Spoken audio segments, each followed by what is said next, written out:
That is the toughest part. అందుకని యథార్థంగా that is the toughest part. వారు అలా చేశారు కాబట్టి నేను ఇలా వాళ్ళు అలాగనే చేస్తారు. నువ్వు ఇలాగ ఉంటావా? నువ్వు మారుతావా? Can you change?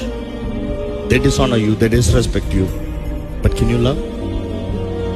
ఎందుకంటే క్రీస్తు సంఘాన్ని ప్రేమించిన విధానం చూసినప్పుడు సంఘం ఏమాత్రం క్రీస్తుని గౌరవిస్తుంది, అయినా కూడా ఆయన ప్రేమిస్తున్నాడు. దేవుడు జోక్యం చేసుకోవాలంటే నువ్వు లోపడతానికి సిద్ధపడాలి.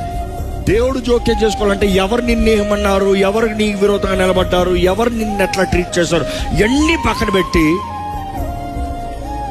God, I trust you.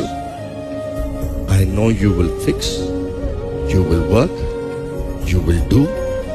I trust you. Because I trust you, I obey. దేవుడు నమ్మదగిన దేవుడు అండి.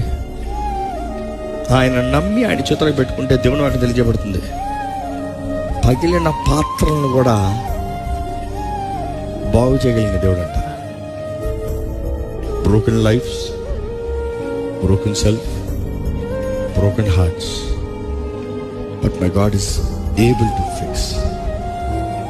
If you believe He is able to fix, give yourself to Him.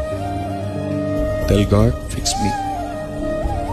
Not fix them, change the world. No, first fix me. If I can have your love, నీ ప్రేమ నేను కలిగి ఉంటే